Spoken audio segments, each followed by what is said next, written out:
agora mais um programa Dicas e Encontros a serviço da qualidade de vida.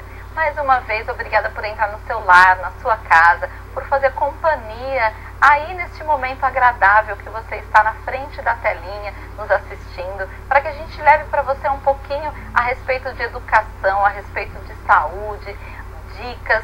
E você pode também nos dar sugestões. Entre no nosso Facebook, Dicas e Encontros, curta e mande sugestões.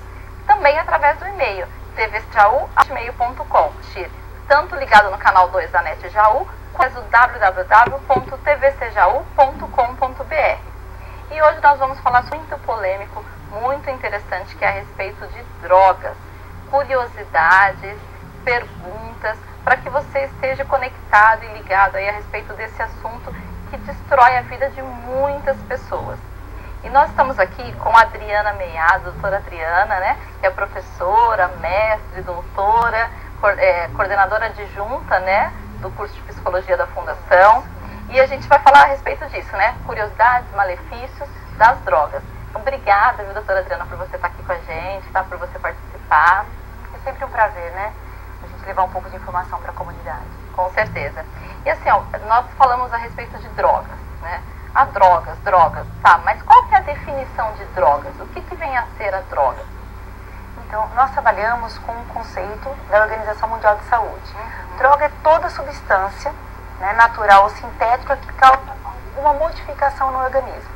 Então, se você pensar, tudo que causa mudança é droga? Remédio também é droga? Também é. Um chazinho que altera, relaxa, também é uma forma também de droga.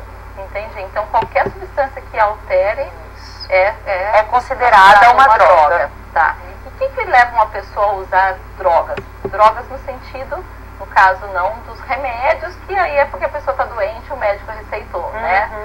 Mas o que leva uma pessoa a ser usuário de drogas? Olha, Renata, é importante assim a gente dizer, deixar claro isso para a comunidade, que existem várias formas da gente entender as drogas. Existem drogas que nós consideramos do ponto de vista legal, podem ser drogas lícitas ou ilícitas, né? Então, as drogas lícitas são aquelas que podem ser comercializadas, como o álcool, o cigarro, os medicamentos. As drogas consideradas ilícitas são aquelas que legalmente não podem ser comercializadas no Brasil, por exemplo, como maconha, cocaína, né, o crack, que é uma forma de cocaína, LSD, né? Isso, o êxtase e tantas outras. Agora, existem outras maneiras também da gente classificar essas drogas. Todas elas causam um efeito, né, muitas delas danoso no organismo, e isso é muito complicado.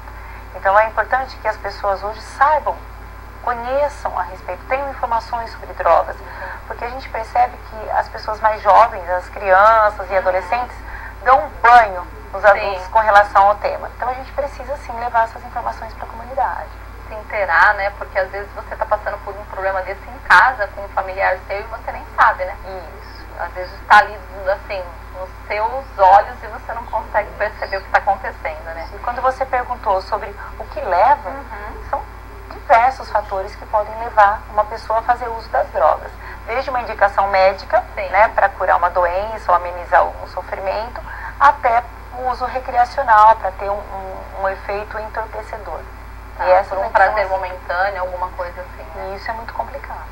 E o que, assim, uma pessoa que uma vez provou essa droga, experimentou, o que faz a pessoa se viciar, né? Porque às vezes muitas pessoas experimentaram, mas não se viciaram. O que faz uma pessoa se viciar na droga? Então, também depende muito, inclusive, da droga. Qual o tipo da droga? Então, o álcool é uma substância socialmente aceita, uma droga lícita, com um custo bastante, né, acessível à grande parcela da comunidade, da população. É uma droga que, se você provar uma vez, corre-se o risco de você sentir prazer, gostar e buscar outras vezes. Mas ela não tem um potencial tão alto de dependência no primeiro uso.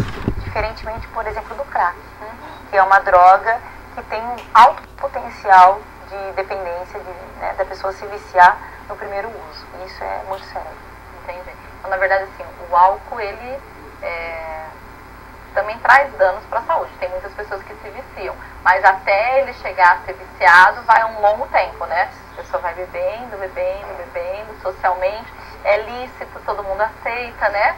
Aí bebe hoje, bebe amanhã, até chegar num grau máximo, né? De vício. Agora o crack não. Pode ser avassalador. Pode ser uma única vez e se tornou viciado. Caiu na armadilha e fica. Nossa, é bem complicado, né? É muito complicado, muito sério. O álcool, ele vai causando os danos ao longo do tempo. Sim. Também é altamente prejudicial por conta disso. Ele vai comprometendo a saúde do sujeito e as relações. É que às vezes as pessoas olham só para a questão orgânica. Sim. Né? E o álcool é uma droga lícita que causa um dano enorme, né, para os familiares, para a comunidade. Eu tive um caso na minha família. Meu tio faleceu com 37 anos. Ele começou, eu até uma vez, assim, perguntei para ele, porque é uma idade muito próxima, né? O que te levou a ser dependente, né, do álcool?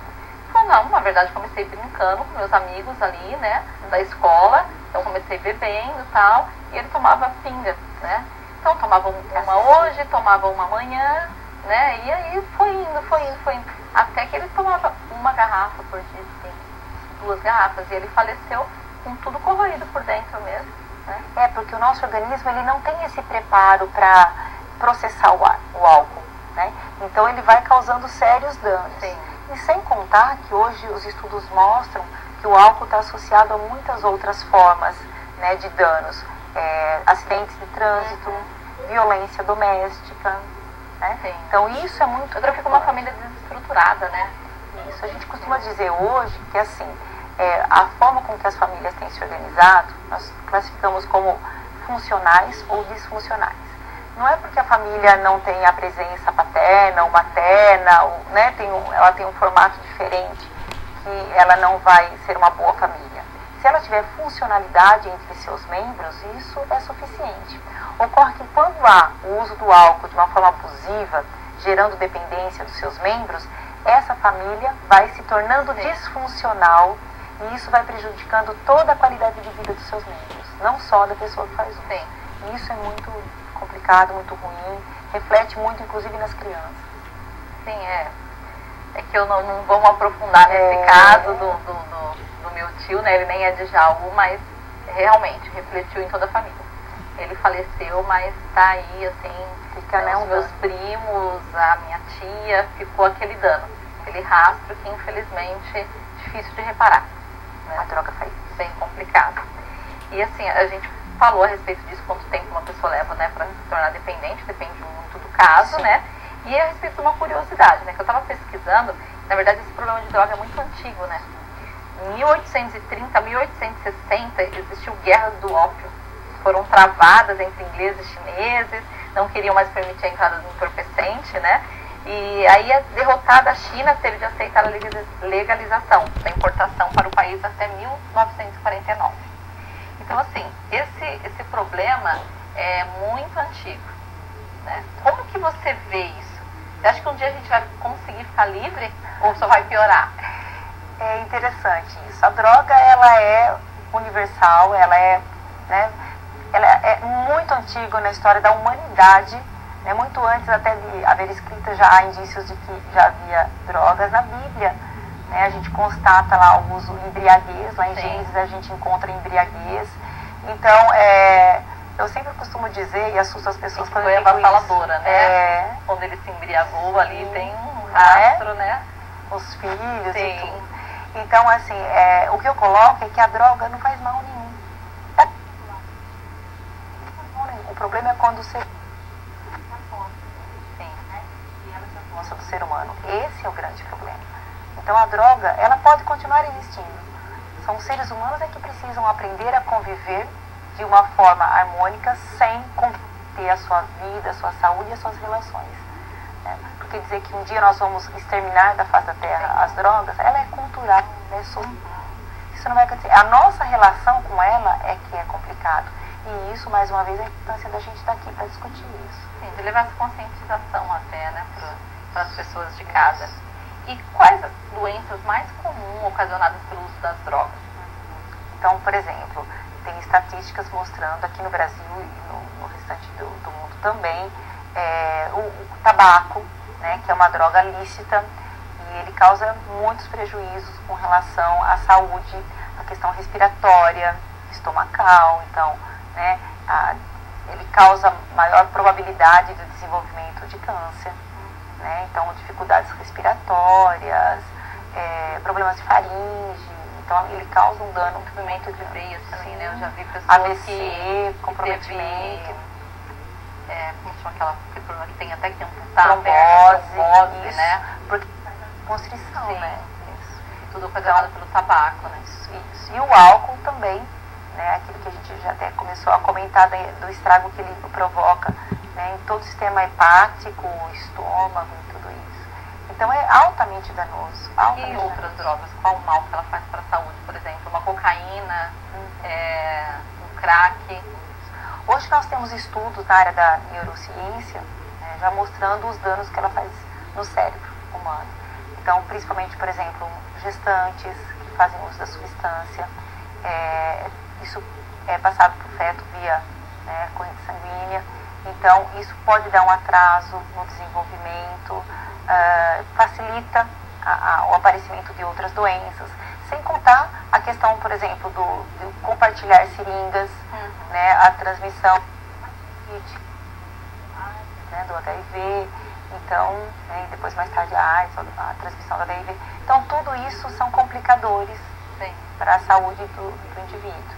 Então, não é a melhor forma para ser feliz. Eu acho que isso a gente teve até um caso recente, né, que na verdade a pessoa não morreu por causa da droga em si, né? Na verdade ele estava usando droga e aí ele tinha um outro problema, né? E tomou um remédio para dor. E nisso, esse remédio para dor junto com a droga deu uma parada cardíaca, né? Então, morreu por causa da droga? Não foi por causa da droga em si, né? Mas sim, foi por causa da droga. E essa é uma outra questão que a gente precisa dizer do quanto as pessoas se automedicam, né? Sim. E a droga nada mais é do que uma forma de se automedicar para parar de sentir dor, sofrimento, como se isso fosse uma dor na alma, né? Com certeza. Doutora Adriana, me dá um minutinho, a gente daqui a pouco volta já falando sobre o tema, tá? Pessoal, a gente vai pro intervalo, a gente volta já já.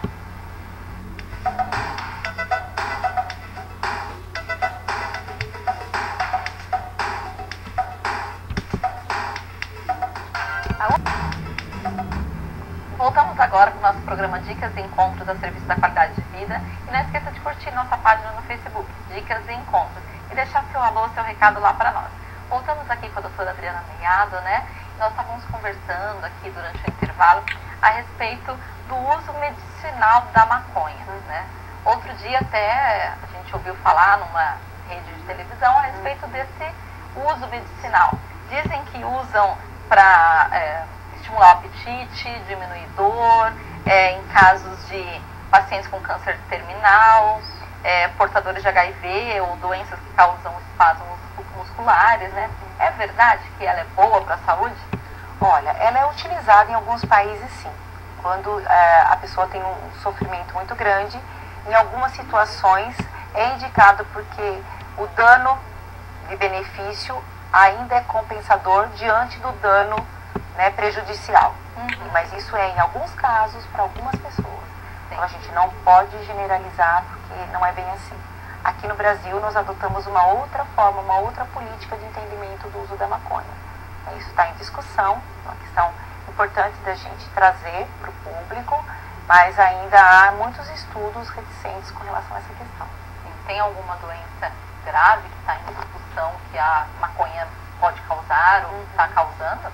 Sim, alguns estudiosos na área da saúde mental têm apontado a questão da esquizofrenia, que a maconha, por ser um alucinógeno, ele aumenta a probabilidade de desenvolver a esquizofrenia naqueles pacientes que já têm uma predisposição. Entendi. Então, alguns estudos têm apontado isso.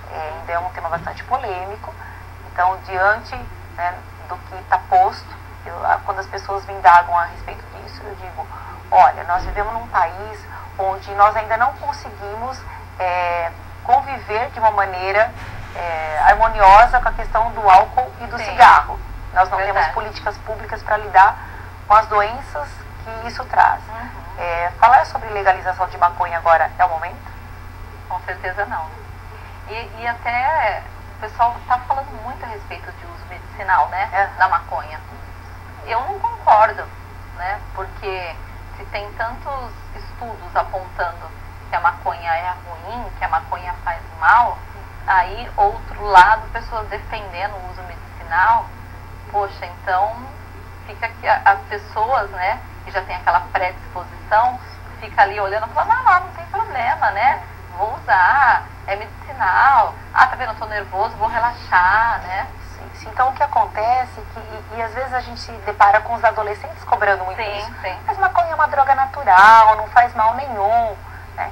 Então é importante que a gente traga a informação que assim, nesse caso onde a maconha é utilizada como recurso, né, para amenizar o sofrimento, as dores, esse THC, que é a substância que é utilizada da maconha para aliviar, ela tem um controle, hoje nós temos espécies diferentes de maconha que tem esse teor potencializado. Da mesma forma que existe aí toda uma mutação genética para algumas plantas, e eles também fizeram isso com a maconha.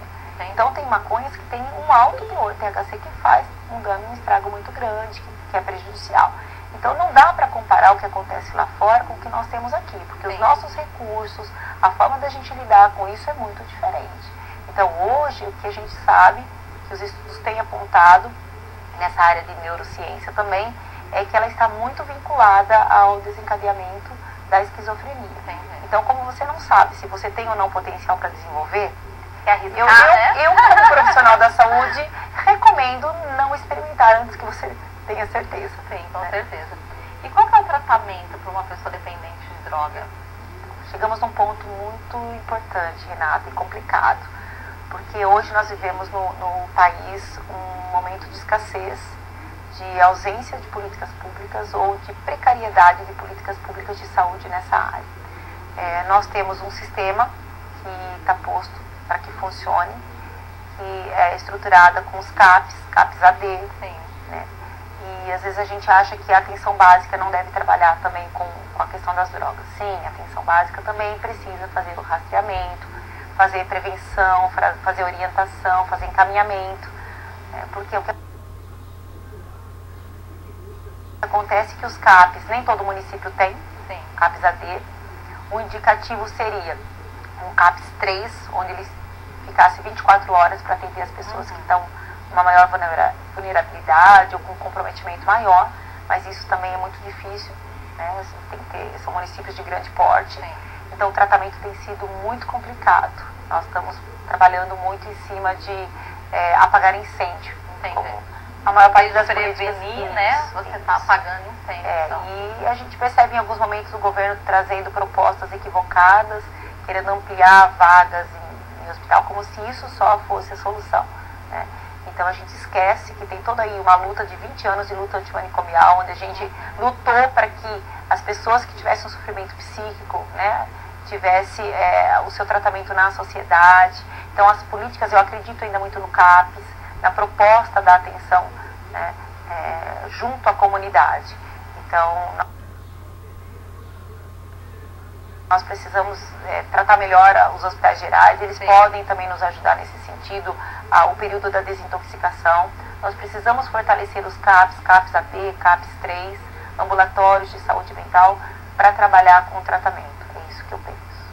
Aqui em Jaú tem, tá? Tem o CAPs AD aqui em Jaú, faz um trabalho bastante significativo, tem alguns estagiários que participaram lá, trabalham com muito afinco também. Não é uma tarefa fácil, mas todo trabalhador da saúde mental fica aqui meu abraço, porque a gente sabe da dificuldade. Que bom, né? Que assim, Jaú não é uma cidade tão grande, mas tem pelo menos esse suporte. Esse suporte. Pessoal, existe aí uma possibilidade, eu estava conversando outro dia com diretores lá do hospital, algumas professoras que trabalham comigo, do desejo que eles têm de transformar também um espaço lá do hospital em CAPs 3. Seria muito importante, uma conquista, seria uma conquista para Jaú, fica aí a dica. Fica a dica, os gestores, Sim, né? Seria muito importante isso. Que bom. E qual que é o papel da família, né, na recuperação desse drogado? Porque muitas vezes a família já não aguenta mais, né? Então ela acaba abandonando, deixando de lado, falando não tem mais jeito. Qual que é o papel família é fundamental, né? Então nós vemos às vezes as pessoas dizendo, abandona, deixa pra lá, não tem mais jeito. De forma alguma. Eu digo para as famílias, se você ama, triplica o amor. Porque a pessoa que está vivenciando essa questão da dependência, ele precisa muito de acolhimento. E se ele não encontrar isso dentro de casa, ele vai buscar na rua. Vai se afundar mais ainda. Exatamente. Então a família tem um papel muito importante no resgate. Porque como a gente disse, o uso abusivo, a dependência da droga, nada mais é do que uma forma disfuncional de preencher uma dor, um sofrimento. Quando a família acolhe, compreende e auxilia a resolução dessas angústias, existe uma grande possibilidade desse sujeito refazer a sua forma de se relacionar com o mundo e com as pessoas e deixar então a dependência, deixar a forma abusiva de se relacionar com as drogas. E aí, na verdade, a família vai estar preenchendo aquele vazio, né? Vai estar ali orientando, acolhendo essa pessoa. Refazendo, né, as relações. É difícil, né? Sabe que é bem complicado, né? Isso. E quem bem complicado, né? Mas a família precisa buscar junto, sim, Renata. E às vezes eles acham, olha, você que é o dependente. Não, a família precisa buscar junto conhecimento para que juntos consigam sair dessa situação. É porque é um problema, igual a gente disse, da família em si, né? Não é só dele. Não. Né? Todo mundo fica desnorteado, né? E qual que é o papel das escolas? O que eles podem fazer para ajudar? O que a fundação está fazendo, né, para poder ajudar esses drogados ou mesmo para prevenir as drogas? Olha, eu vou falar então inicialmente das escolas de ensino fundamental e médio. Sim. Trabalhar a prevenção, levar informação. Nós temos os parâmetros curriculares nacionais, temos os temas transversais, a saúde é um desse tema transversal, que precisa trabalhar a questão da informação correta sobre as drogas, trabalhar a importância da vida saudável, qualidade de vida, que você pode viver, ser feliz, se divertir, sem necessariamente fazer uso abusivo das drogas. Isso é muito importante. Com relação ao ensino superior, a gente percebe que por muito tempo não se falava de preparar os profissionais para vivenciar essa realidade social. Hoje, na Fundação, nós trabalhamos com a formação de futuros psicólogos muito conscientes e com um olhar crítico a respeito da questão da droga-dependência, né? Atualmente, nós temos a Clínica Escola em funcionamento e na Clínica Escola esse ano nós já iniciamos o trabalho, o atendimento individual de alguns dependentes e familiares. Para 2014, nós pretendemos trabalhar com um grupo de dependentes lá. Que bom. Né? Então, eu acho que é mais uma forma da Fundação contribuir para a melhoria da qualidade de vida da comunidade.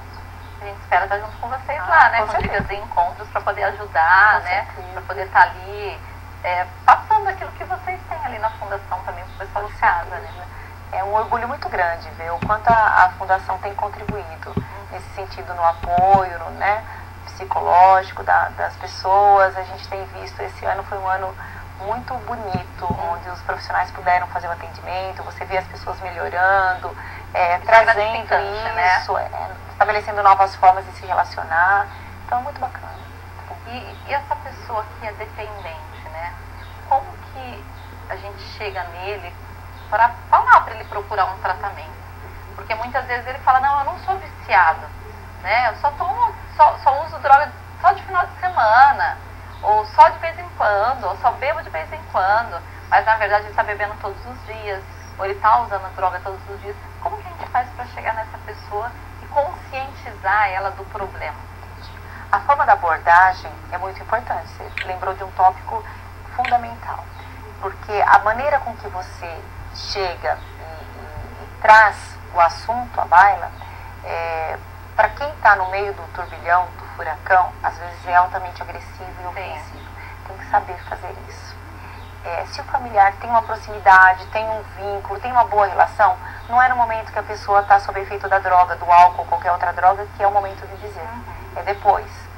Né? É no momento onde a pessoa está lá sentindo a ressaca, os efeitos daquilo, é o momento de conversar. Olha, você percebe que você não está mais como você era antes, você não tem mais a mesma alegria, você não gostaria de buscar uma ajuda?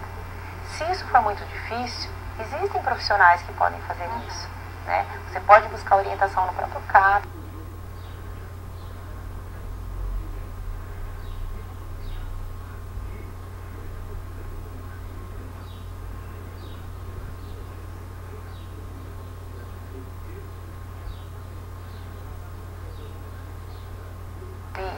conseguir acolher essa pessoa que está em sofrimento. Então, busca um profissional, busca uma pessoa que tenha conhecimento para te ajudar. Né? Pôr para fora de casa, gritar, brigar, discriminar, isso só vai piorar a situação, né? Só vai, na verdade, fazer com que a pessoa se afunde mais naquele problema dela. Se você não consegue fazer essa abordagem de uma forma acolhedora, busca ajuda, busca os profissionais que eles podem ajudar, sim. Queria que você deixasse agora um recado para o pessoal de casa, né? Para essa mãe, esse pai que está enfrentando um problema, ou com seu filho, ou com algum familiar, né? Qual o recado que você deixa, a mensagem, tanto para essas pessoas que estão nos ouvindo, que tem algum familiar, ou às vezes a pessoa mesmo, né? Que tem esse problema e ela está ali sendo confrontada, né? Nesse momento. Deixa um recado para o pessoal. Então eu gostaria primeiro de falar com os pais, né? Nós sabemos que é muito difícil, eu também sou mãe, tenho 3 filhos, e um entrando na pré-adolescência. Nós sabemos o quanto é difícil, às vezes, chegar até a linguagem, ter acesso a eles. Mas o amor e o acolhimento é a palavra, sim, são as palavras-chave para a gente se aproximar dos filhos. Observar. Às vezes a nossa vida é tão corrida que a gente não para observar os filhos. Então nós precisamos observar, estreitar laços e acolher. Então isso eu acredito ser o mais importante para chegar para os filhos. Quando você percebe que ele já está envolvido com essa questão das drogas, então é buscar ajuda profissional. Se você não tem essa facilidade para conversar, busca ajuda profissional. Né? Não dá para dizer, eu sou a namorada de um dependente e eu vou conseguir tirá-lo disso. Você pode ter muita boa vontade, mas é mais fácil ele te levar do que você conseguir tirá-lo. Então nessa hora busca ajuda profissional. Com relação às pessoas que podem estar vivenciando esse sofrimento, que é a dependência, seja do álcool, de qualquer outra substância psicoativa, qualquer outra droga, existem serviços. Todo município existe serviços. Então aqui em Jaú existe o CAPES, existem ambulatórios, existe até a unidade básica de saúde. Busca um profissional que é da tua confiança, que você conheça, e começa uma nova possibilidade de vida. É possível viver sem essas drogas. Acho que essa fica a dica nova. Obrigada, viu, doutora Adriana, pela sua participação. Eu também quero deixar um recado pro pessoal de casa, que assim, né, ontem eu estava ouvindo uma mensagem que Deus soprou do fôlego de vida sobre as nossas narinas, né? Então ele nos deu um pouco dele, quando ele soprou desse fôlego de vida. Então ele deu a sua vida para nós vivermos ela de uma maneira correta, de uma maneira sadia. Então, pensa um pouco nisso, que na verdade o seu corpo ali, ele é templo do Espírito Santo, e ele foi feito para que você tenha uma vida sadia, para que você tenha uma vida correta. E aí Mahatma Gandhi diz assim, né, você não precisa de drogas para viajar, a vida é a nossa maior viagem. O melhor modo de encontrar a si mesmo é se perder servindo aos outros. Então procure servir, procure algum serviço social, procure servir de alguma maneira a comunidade, aos seus familiares, para que você também possa ocupar o seu tempo e, quem sabe, né, se livrar desse problema que te persegue. Mais uma vez, obrigada, viu? Eu quero agradecer a você, pessoal de casa, que deu essa oportunidade da gente entrar mais uma vez no seu lar, na sua casa, e levar essa informação para uma qualidade de vida melhor. Obrigada e até a próxima. Tchau, tchau.